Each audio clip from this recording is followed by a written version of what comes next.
so easily, right? You give a chance to that. So that's how, in some sense, it ends up playing So out. I want to just stress on that a little bit. What happens when you're compassionate with people, and what you said about treating every individual as an individual and respecting that individuality? What happens when you do that is that you don't judge people as losers or poor performers because one instance they did not do well. You realize that they have their own strengths. You spend time, coach them, help them succeed.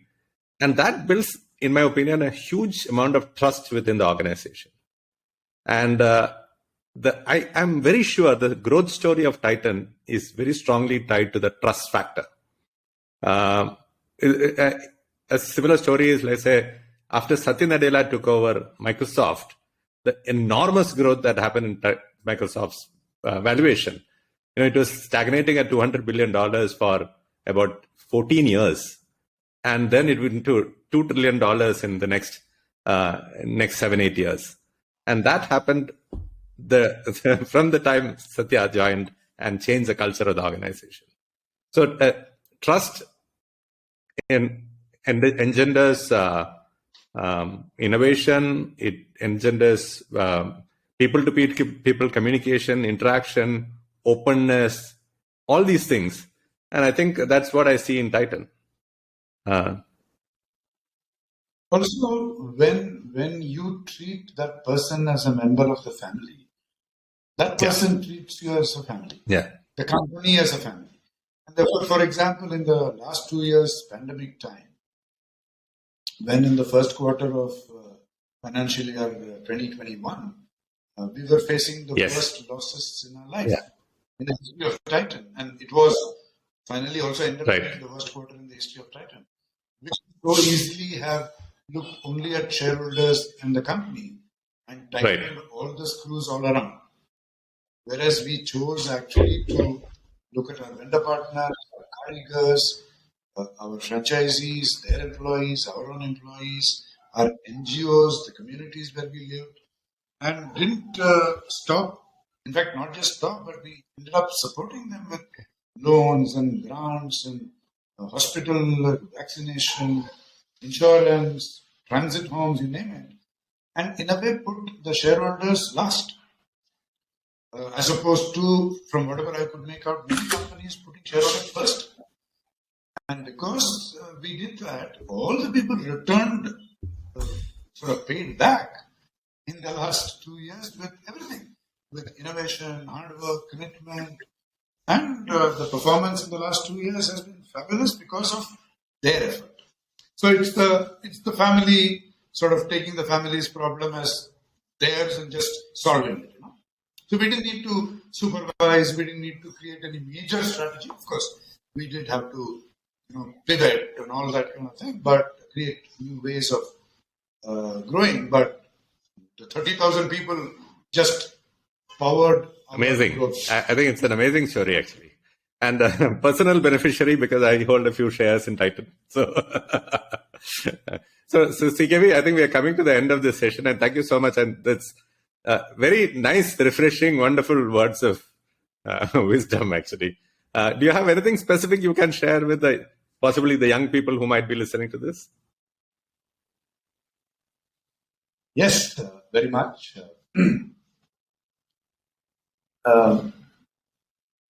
One other thing which came alive to me, and this is relevant, now I am convinced that it is relevant for people of all ages. But it sort of dawned on me over the last 4 or 5 years, which is that apart from this whole role of money, absence of ego, rootedness and all that, which we spoke of at quite some length, one of the things that I realized that makes, not just for happiness, which of course it does, but for a much more effective performing of your main role in life, if I were to call it like that, is having multiple interests in your life which you are pursuing very actively. What I mean is that even in Titan, for example, while sharing all these fundamental values that we have spoken of equally, some of us are maybe more 95% into only work, and some of us are into many other things. And I felt, and I'm into many things, from how much of my time sort of goes into what point of view. And I realized that, so how can you create many versions of yourselves? What are you sort of famous for, right? Like I was telling you, I just came back from a 10-kilometer run after 2 months. So, but I'm very famous in Bangalore as a guy who commutes to office by cycle. Even though I've stopped commuting to office by cycle, but that's like my lifetime reputation achievement. And I keep sort of squirming these days when, so obviously cycling to office and all that, because the roads are bad, I stopped, so I intend to go back. But the point is, I'm famous. And related to that is my intense physical workout thing, which is my running and my cycling. So a good part of my life is driven. So I'm Venkat the runner. I'm not just Venkat the MD. And you know about my obsession with singing. I'm Venkat the singer. So today I can go on a stage of 1,000 people, even strangers. 1,000 strangers, I can just perform totally confidently and with a lot of sort of pizzazz on the stage. You know, I love cooking. And in fact, I have to finish this and go down on Saturdays and Sundays. I'm the cook at home, and I've been the cook at home for the last 35 years at home. So it's not a hobby for me. It's a very important profession, including washing the dishes and stuff like that. And and I spend a fair amount of time in the villages on my girl child and related stuff. So there are 5 or 6 Venkats in my life. And what it does, it reduces my MD Venkat's share to maybe 60% of the total. And that creates a huge reduction in the potential for stress. And also that 40% which is going into the running and the singing and the cooking generates so much of adrenaline, dopamine and all that, which sort of feeds into the 60% and makes me awesome. effective in my life. So that's one advice I would give every youngster, to create 2, 3, 4 versions of yourselves. Even now, don't wait for you to become, and you could even be the best son in the world. It doesn't have to be a hobby.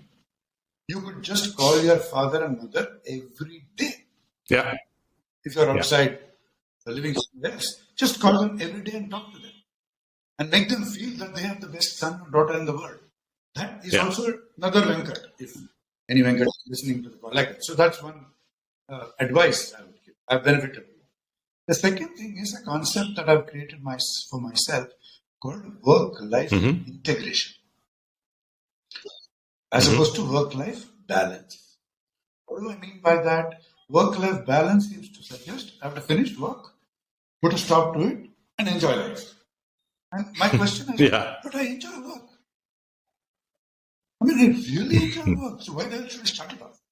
So, which means when I'm on the beach in Bali, for example, and I'm in the water, I come back to the sands, to the beach chair, I pick up my phone, and I'm on a 3-week holiday. I pick up my phone.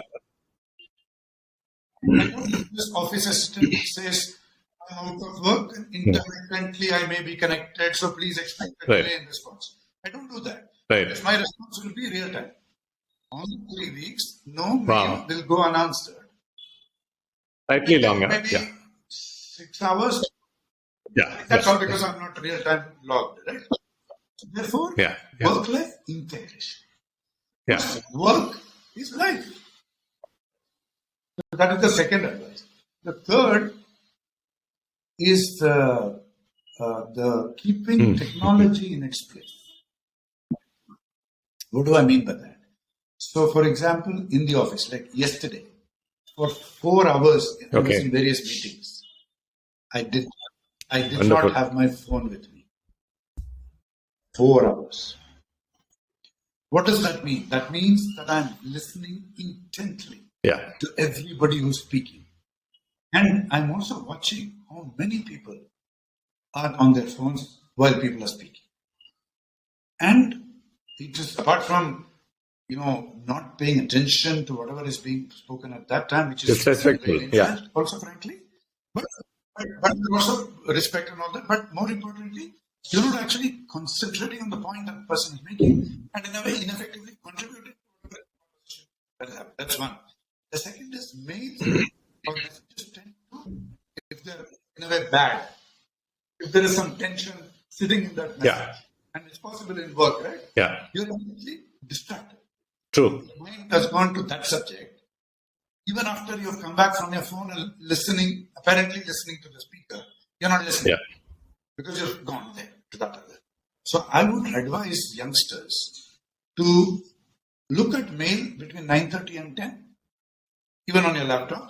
Between 10 and 12:30, don't look at your laptop. Mail. You can do your doc or PPT or something with yourself, but don't look at your mailbox for 3 hours.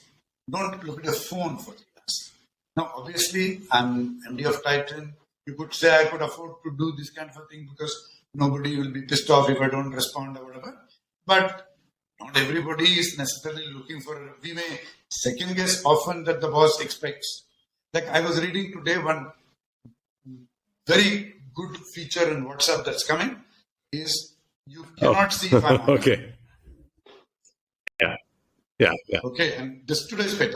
And people are saying, I'm so happy because the boss has just sent me a message and he knows that I'm online. So he's expecting a reply back. Whereas with this feature coming, he won't know I'm online. Good point.